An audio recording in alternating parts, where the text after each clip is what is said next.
resplendit tout comme le soleil. Ton amour nous environne, Seigneur. C'est pourquoi nous espérons tous en toi. Oh, gloire à ton nom, notre joie. Oh, gloire à ton nom, nous a sauvés. Oh, gloire à ton nom, qui nous aime tant. Pourquoi nous espérons tous en toi.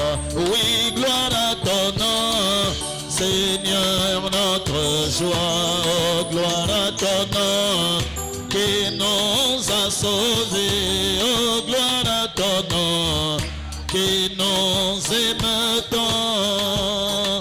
Pourquoi nous espérons tous en toi. Ton amour nous environne, Seigneur.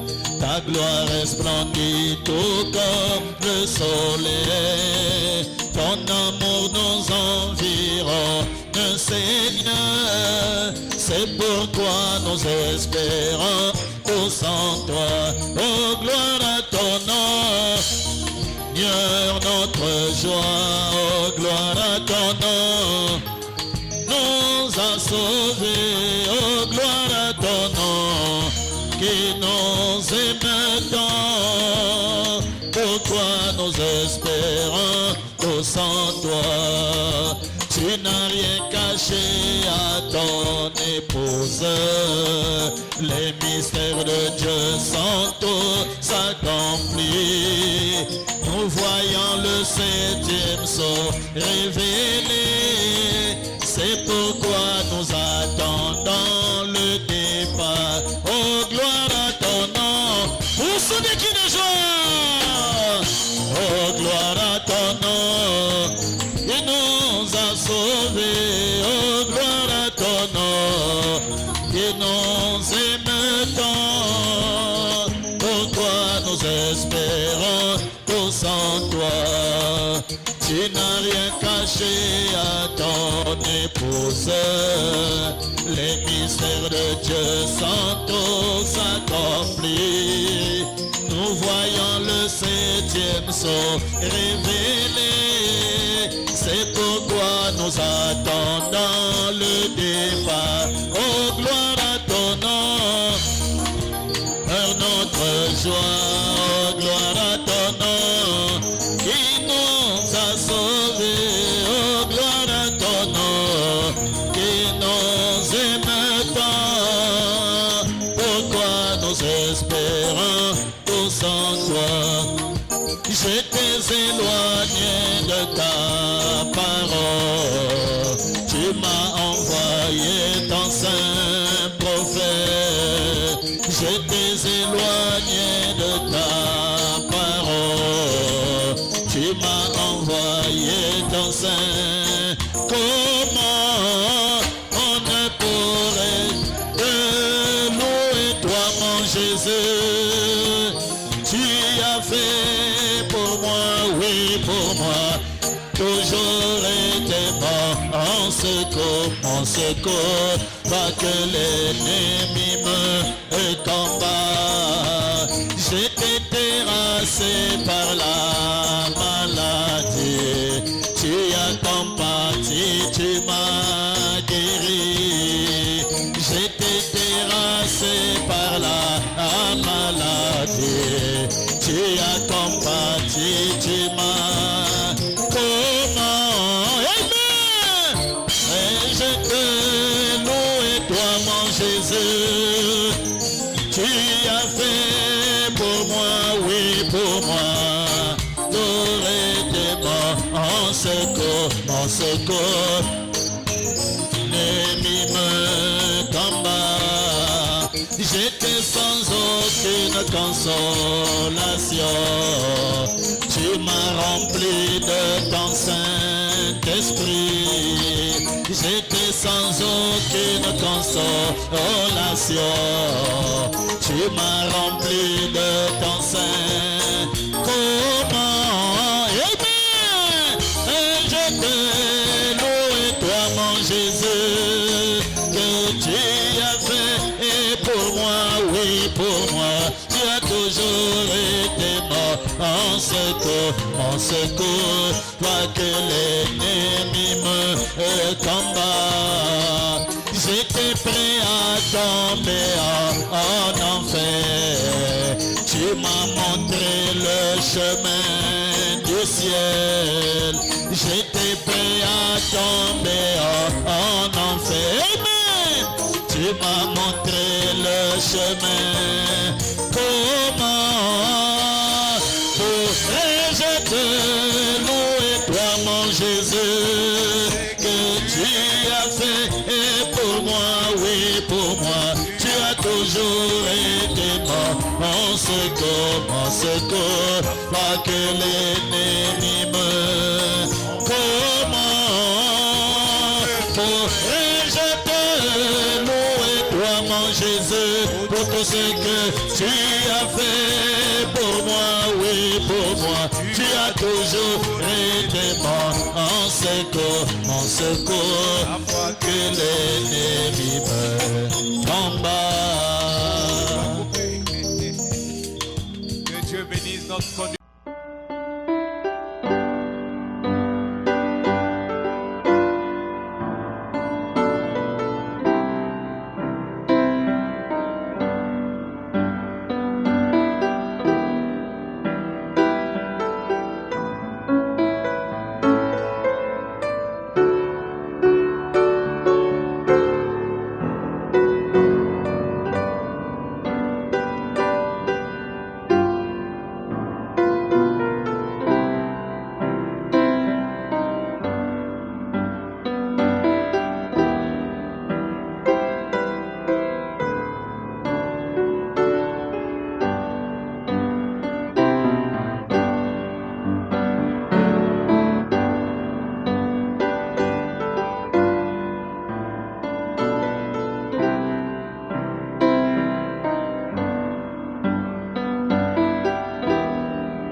Promis la même chose dans l'Exode, au dernier jour, et il ne peut pas modifier cela. Et par des preuves scientifiques, par le témoignage de l'Esprit, par les œuvres de l'Esprit, nous le voyons aujourd'hui. La grande colonne de feu agit parmi nous. Et les signes et les prodiges de la résurrection de Jésus-Christ, qui appelle les gens à sortir du système des dénominations et les fait entrer dans la présence de Jésus-Christ pour vivre, aller dans un pays. Il n'y a pas d'erreur, mes amis. Il ne s'agit pas de ce que moi je dis, je suis simplement votre frère, mais il s'agit de ce que Dieu vous prouve. C'est ce qui fait que c'est la vérité.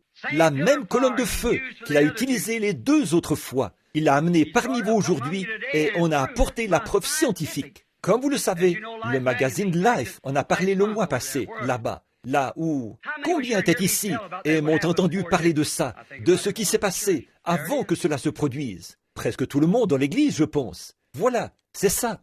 Ils ne savent pas de quoi il s'agit. Les scientifiques cherchent à le savoir. Tous ceux qui avaient une photo de cela ont appelé un nuage à 42 km d'altitude, en forme de pyramide. 7 anges figurent là-dedans. Ils ont ramené la parole de Dieu et vous l'ont donnée sous l'inspiration. Cela vous indique cette heure où vous êtes, cette heure où vous vivez. La pensée spirituelle va saisir cela immédiatement, voyez, et comprendre cela. C'est un exode. Nous partirons un de ces jours. Grâce soit rendue à Dieu. Souvenez-vous-en. Et je vais terminer dans quelques instants. Il me reste 10 minutes. Remarquez, la colonne de feu qui les avait appelés à sortir les a conduits au pays promis, sous l'onction d'un prophète. Une colonne de feu qu'ils pouvaient voir les a conduits au pays promis par un prophète oint. Et continuellement, ils le rejetaient. Pas vrai? Bien sûr. Maintenant, je sais que nous devons avoir un service de baptême. J'ai encore environ 6 pages ici, je pense. Mais je vais m'arrêter maintenant, dans un instant. Observez bien, l'appel à sortir est lancé pour nous. Sortez de Babylone, mon peuple, a dit la voix de l'ange. De quoi? De la confusion. Qui a raison? Est-ce l'Église méthodiste, baptiste, catholique? Sortez de là. C'est Dieu qui a raison. Comment le savez-vous? Que toute parole d'homme soit un mensonge et que la mienne soit la vérité. Sortez de là. Qu'en savez-vous? C'est la même colonne de feu. C'est le même esprit qui oint, qui nous conduit au pays promis. Remarquez, ça les a conduits, les a fait sortir, les a conduits au pays promis. Israël, la nation, est le même Dieu, la même colonne de feu que seul. Ils disent que cet appareil photo, eh bien, vous avez lu George J. Lacey, pas moi là. Vous avez lu ce qu'a écrit George J. Lacey, celui qui a examiné cette photo. C'est le chef du service des empreintes digitales et documents du FBI. Sa déclaration est là. Certains disent, c'est un objectif à double exposition. Des dizaines de milliers de gens l'ont regardé, de leurs propres yeux. Nous étions ici et nous l'avons regardé. Vous l'avez regardé. Ce n'est pas ça. Ils ont dit, c'était une illusion d'optique. Qu'est-ce que M. Lacey a dit? L'œil mécanique de cet appareil photo ne captera pas de la psychologie. Ah oui, il ne s'agissait pas d'une illusion d'optique. Elle est là, cette même colonne de feu. Alors ils disent, oh eh bien, c'était une illusion. Alors qu'il y avait tous ces appareils photo à des centaines de kilomètres de Tucson. 6 mois avant que cela se produise, nous vous avons annoncé par le Saint-Esprit que j'irai là-bas pour prendre les nouvelles. En effet, il y avait une écriture à l'extérieur de la pyramide, selon le songe que le frère avait eu. Et je vous ai interprété ça. En voilà l'interprétation complète. Maintenant, tous ces mystères, la justification, la sanctification, le baptême du Saint-Esprit, ont déjà été expliqués. Maintenant, nous en réglons les points qui étaient restés en suspens, qui étaient cachés dans les 7 sceaux, non pas dans les 7 églises. Ce sont les 7 sceaux qui ont révélé ces mystères. Ensuite, il a ouvert cette chose à son sommet, et un roc blanc se trouvait là-dedans, mais rien n'avait jamais été écrit dessus. C'était un mystère. Je suis allé à Tucson. J'ai annoncé cela avant que ça se produise. J'étais au nord de Tucson. Il y a ici des témoins qui étaient présents quand il y a eu une déflagration qui a fortement ébranlé les montagnes. Et au même moment, il y avait un cercle de lumière suspendu là-haut, dans les airs, là, quand les scientifiques ont photographié cela, à 42 km d'altitude, environ 5 fois plus haut que peut s'élever un brouillard ou quoi que ce soit. Ils n'arrivent même pas à trouver ce qu'il a fait.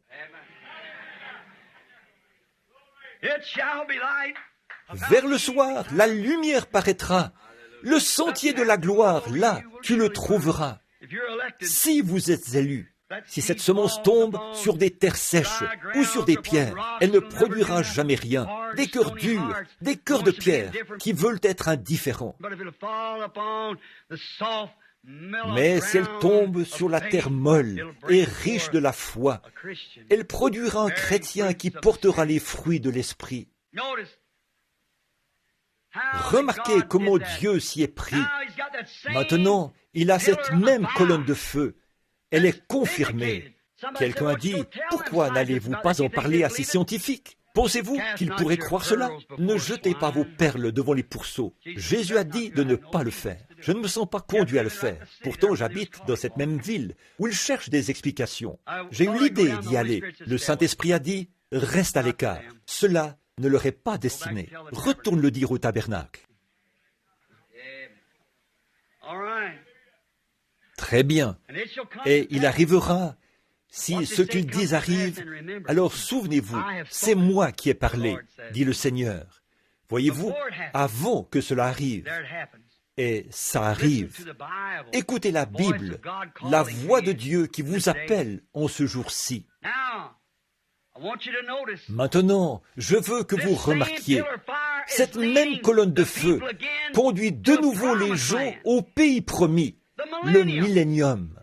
C'est ce que nous avons vu sous l'inspiration de ce 6e sceau.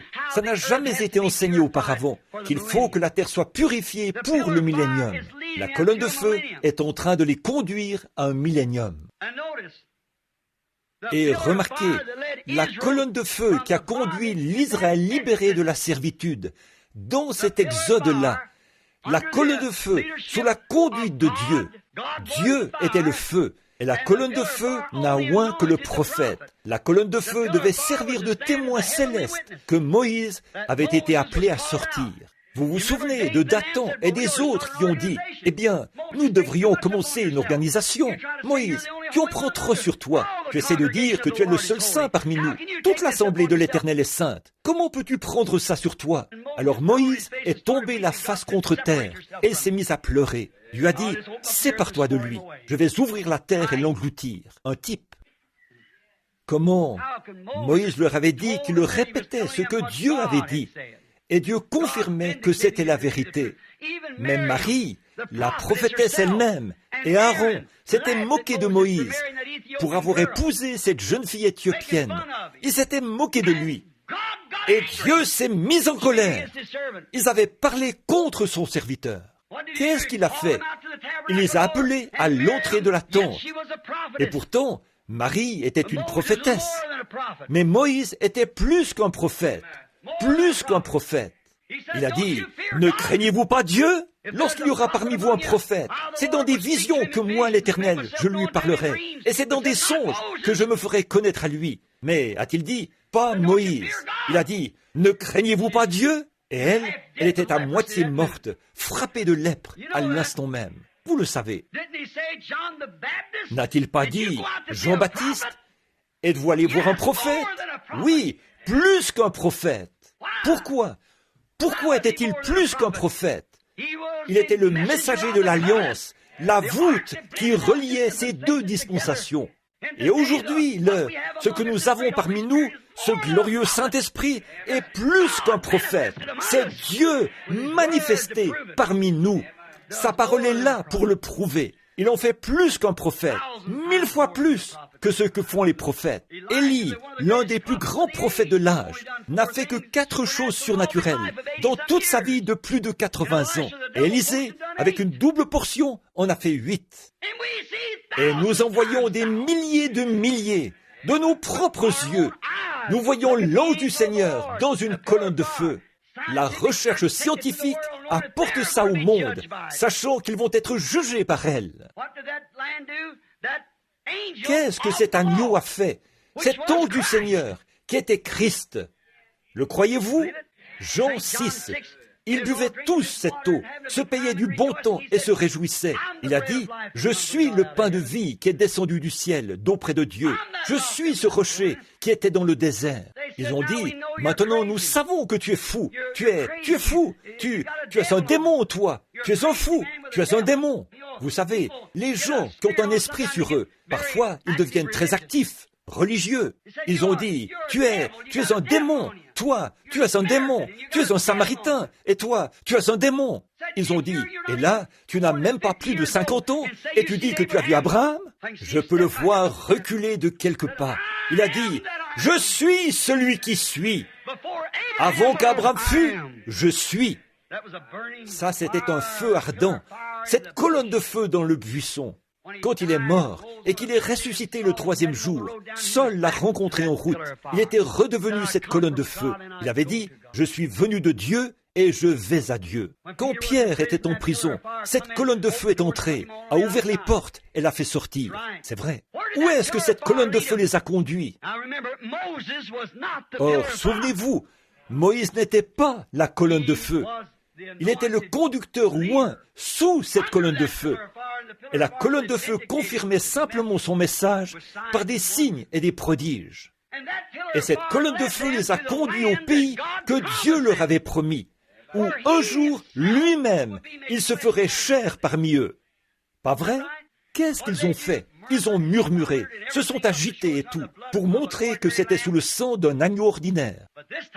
Mais cette fois-ci, gloire à Dieu, cette colonne que nous voyons parmi nous, la colonne de feu nous conduira au millénium, où il retournera vers son peuple, dans ce glorieux règne du millénium, après cet exode-ci, et nous vivrons éternellement avec lui. Il a toujours eu la parole du Père. Il a toujours prouvé qu'elle est vraie. Nous sommes dans un exode. Nous partons. Nous allons arrêter l'enregistrement dans un instant.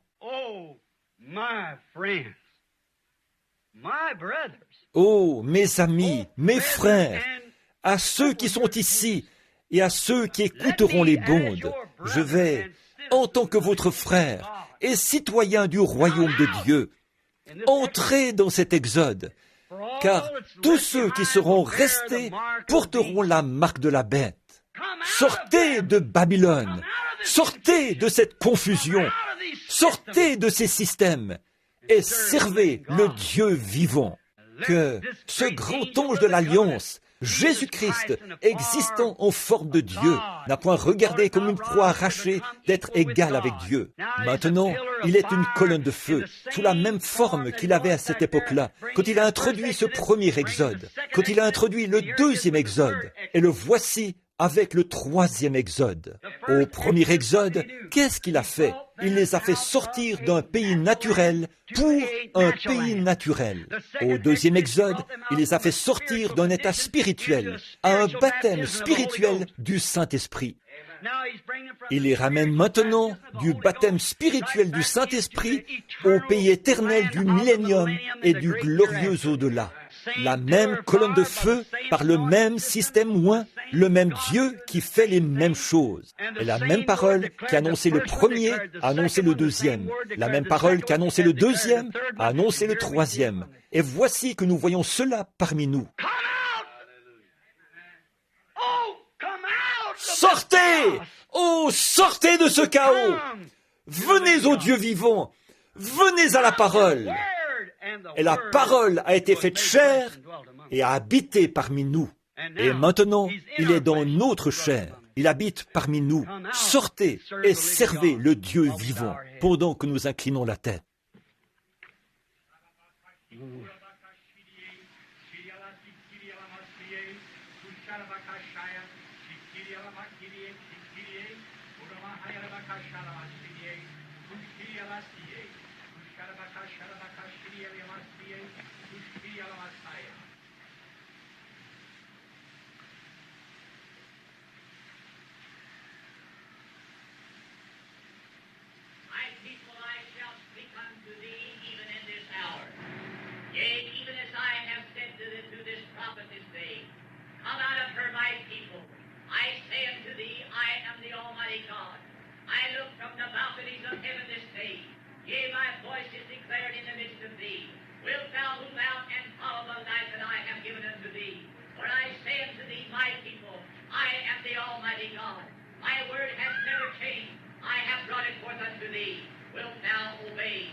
Avec la tête inclinée, du plus profond de votre âme, du plus profond de tout ce qui est en vous, êtes-vous prêt à vous souvenir de... Êtes-vous prêt à arrêter toutes les choses du monde et à vivre pour Dieu? Alors, si vous n'êtes pas sérieux, ne le faites pas. Mais si vous l'êtes de tout votre cœur, que vous êtes maintenant convaincu, comme Jésus l'a dit à la fin de son ministère, croyez-vous maintenant? Êtes-vous convaincu que ces choses sont vraies, qu'elles sont confirmées par Dieu, et que nous sommes au temps de la fin, et que vous voulez vraiment venir à Christ maintenant? Entrez dans cet exode, cet appel à sortir de l'indifférence, du système des dénominations, des opinions et des choses du monde. Et vous voulez vous abandonner entièrement à lui et entrer dans l'exode, à destination du pays promis, ce pays béni. Voulez-vous lever la main pendant que nous prions? Êtes-vous vraiment sûr de vouloir sortir, chacun de vous? Père Céleste, ceux qui ont les mains levées, puissent-ils sortir maintenant, Seigneur? Que le Saint-Esprit, selon la promesse de la parole, que le Saint-Esprit descende dans leur cœur. Dans notre assemblée, il y avait une vingtaine de mains, je pense, Père, de ceux qui sont convaincus et qui savent que c'est vrai, et ils veulent sortir. S'il y avait, au jour de la sortie d'Israël, sur un peuple de 2,5 millions, Seulement 2 sont entrés dans le pays. Au jour de Jésus-Christ, c'est environ 120 qui y sont parvenus. Et maintenant, en ces jours de la fin du monde, tu as dit, étroite est la porte, et resserré est le chemin, et il n'y en aura que peu qui les trouveront. Mais spacieux est le chemin qui mène à la perdition, et il y en aura beaucoup qui entreront par là. Ces paroles ne peuvent pas faillir. Elles sont de toi. Maintenant, je prie pour eux, Seigneur. Je te prie, en cette heure, de circoncire leur cœur par ton Saint-Esprit. Enlève-en toutes les choses du monde. Circoncis leurs oreilles pour qu'ils entendent clairement la voix de Dieu qui les appelle par sa parole et par la lumière de ce jour. Et fais, Seigneur, que leurs yeux s'ouvrent afin qu'ils voient la gloire de Dieu en cette dernière heure.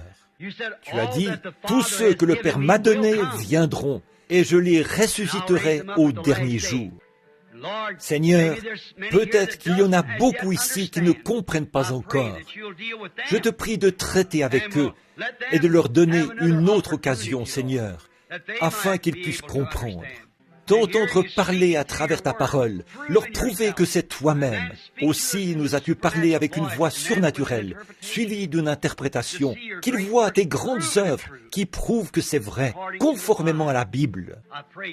Je te prie, ô Dieu, de nous pardonner nos péchés maintenant, alors que je me penche sur cette parole. Ô Dieu, je pense qu'il y a juste une semaine, je me suis penché sur un homme mort, là, sur le plancher. J'ai vu le glorieux Saint-Esprit le ramener à la vie. Ses yeux étaient révulsés vers l'arrière de sa tête.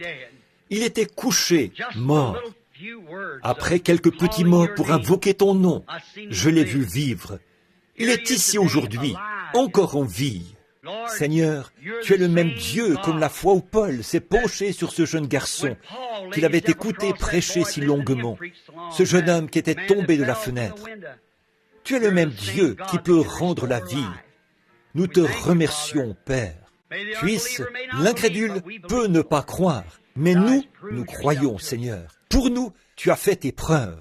Maintenant, puisse la méditation de mon cœur, les pensées de mon esprit, ma force et tout, se fondre dans cette parole. Seigneur, que la parole, moi et le peuple, tous ensemble, nous puissions marcher vers le royaume de Dieu. Accorde-le, Seigneur. Pardonne nos péchés, guéris nos maladies et fais de nous les sujets de ton royaume. Et maintenant, alors que ceux-ci s'avancent, Seigneur, le baptistère est ouvert, l'eau est prête et le baptême va commencer dans quelques minutes. Nous nous souvenons que quand ce même évangile était prêché, la Bible dit « Tous ceux qui crurent furent baptisés ». Il y a des mouchoirs posés ici, Seigneur. Je les bénis au nom de Jésus-Christ pour la guérison des malades. Alors quand nos réunions sont longues et se prolongent, car l'heure est avancée, nous devons semer la parole alors qu'il y a une terre dans laquelle la semer, car l'hiver froid arrive. Nous le voyons. Les feuilles tombent et nous savons que l'hiver est proche. Nous devons creuser la surface et mettre la semence en terre. Je te prie donc, Père Céleste, de parler à chaque cœur. Et la Bible dit, tous ceux qui crurent furent baptisés. Et Seigneur, maintenant, s'il y en a beaucoup ici qui ont cru et qui n'ont pas encore été baptisés au nom de ton enfant bien-aimé, Jésus, puissent-ils venir ce matin, doucement et humblement, confesser leurs péchés et mourir aux choses du monde, pour se faire enterrer, pour revêtir le nom de Jésus-Christ, pour vivre pieusement désormais avec l'aide du Saint-Esprit. Nous te les confions maintenant, Seigneur, dans ce but, au nom de Jésus-Christ. Amen. Maintenant, nous remettons le service à Frère Neville pour tout ce qu'il a à dire, pendant qu'on se prépare pour le service de baptême. Ce soir, à 19h30, si le Seigneur le veut, je voudrais enregistrer cet autre message. D'ici là, que Dieu vous bénisse.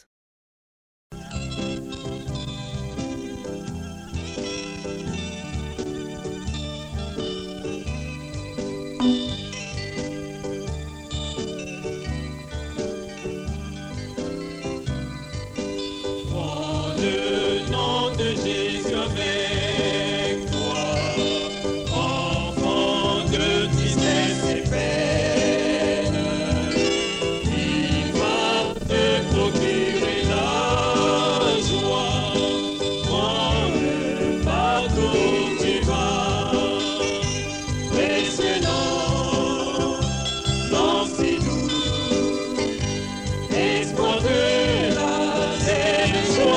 ciel, précieux nom, lancez-nous, espoir de la terre et joie du ciel.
Nom de Jésus.